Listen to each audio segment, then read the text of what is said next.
Hello, Zero Books readers. In this YouTube video, we'll take a second look at the cult hit Mr. Robot, a television show from the USA cable network, and use excerpts from 4 Zero Books titles in order to gain a better understanding of the rightward shift happening in American politics, even on the left.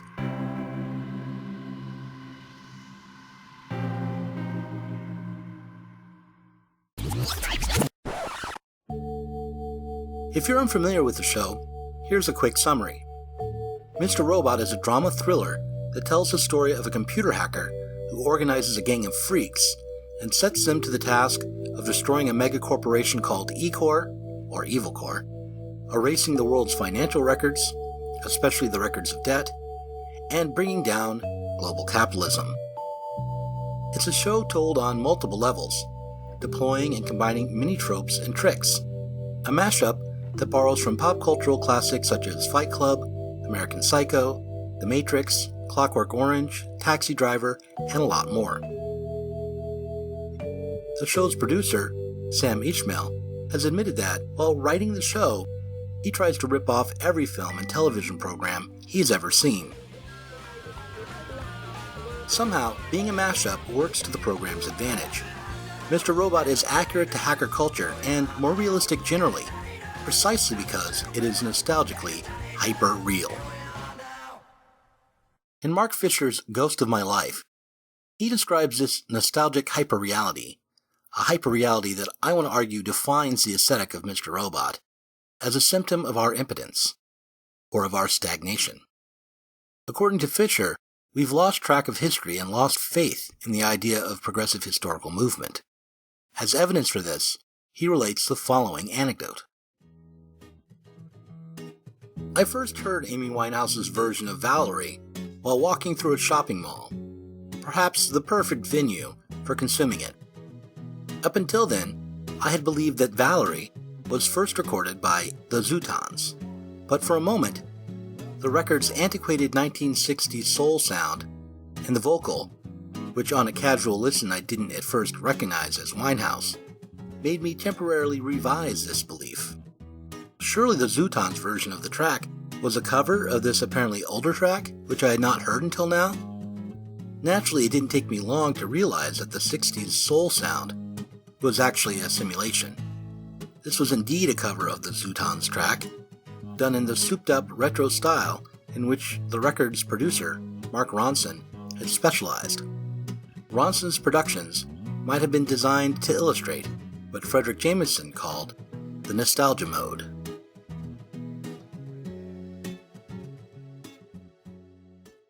In Mr. Robot, the alienating impotence of the nostalgia mode is both what justifies Eliot's criminal project to foment a revolution using Linux, and what provides him with the values he wants to reimpose.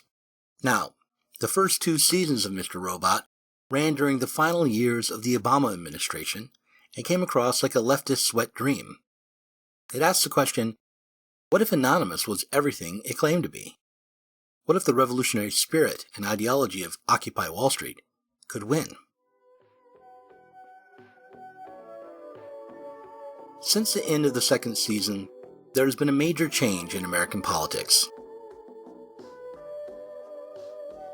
When Eliot was shot by Tyrell Wellick during the final episode of the second season, it was still possible to dream of a left that was defined by Occupy Wall Street. Since the election of Trump, however, the 21st century radical ambition, fomented during the 0 years and after, has been swept aside. Instead of fighting against the system, the left has been forced to fight for it. I'm your country's doctor. You've got cancer. You have fascism. You are going to suffer. You are going to fight. You are going to feel pain. You are not getting out of this. We have fascism. Team up. Stop bitching about Bernie Sanders. I don't care what flavor you want your democracy to be. It's democracy versus motherfucking fascism.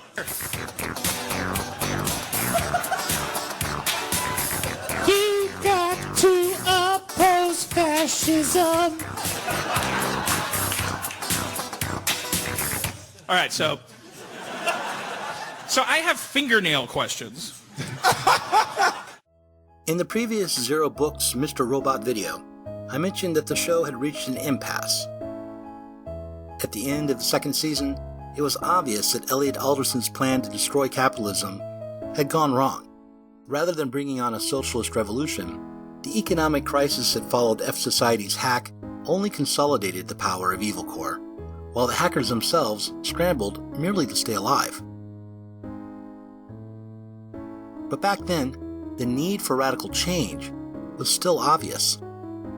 What was clear was that life in corporate America was alienating, maybe even impossible.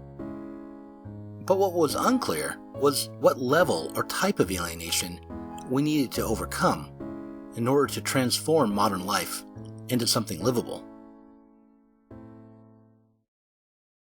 In Mr. Robot, the alienation that plagues the characters, the alienation that the characters attempt to overcome, is usually conceived of as either psychological or sociological.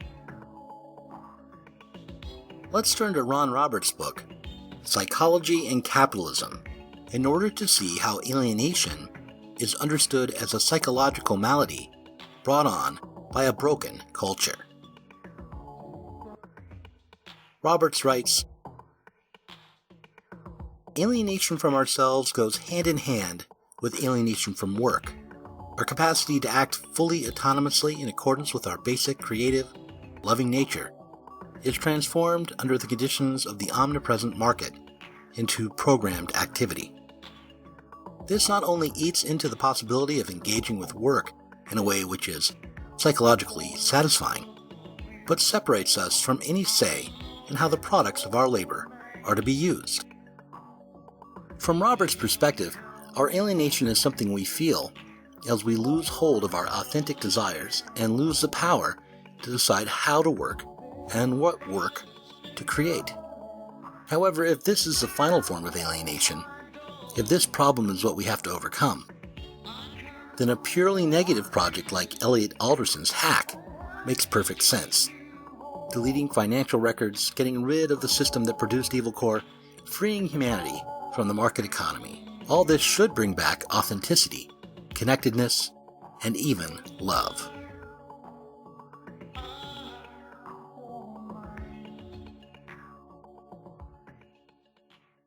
However, another type of alienation can be found in the works of Theodor Adorno.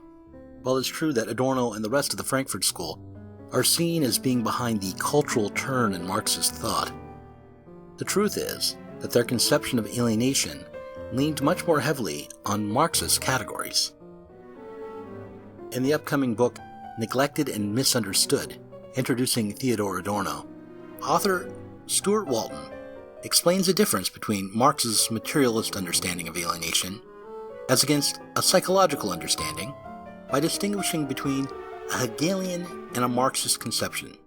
For Marx, the worker was not alienated from his work because the outcome of his labor was not identical with his own will or his own genuine vision, as Hegel might have suggested, but rather the worker was in fact materially alienated from his output, and even more, the more productive a worker became, the more impoverished.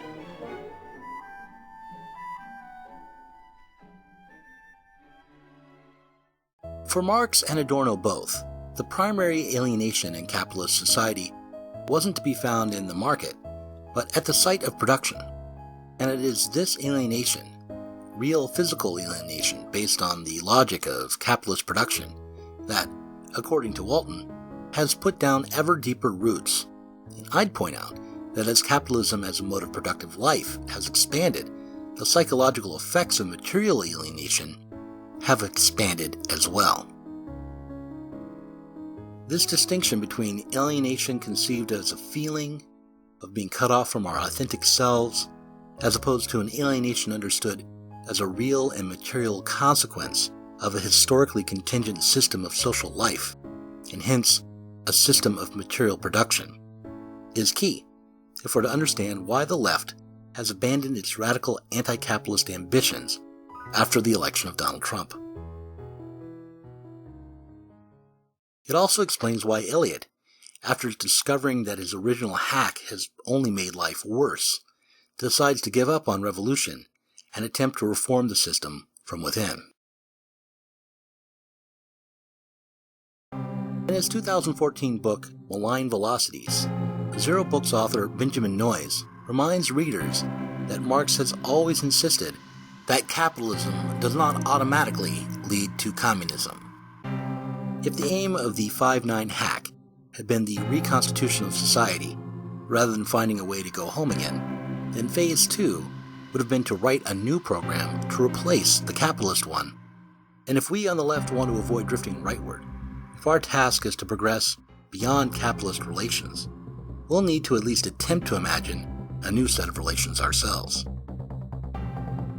Still, we can't know in advance what the unintended consequences of a new system will be.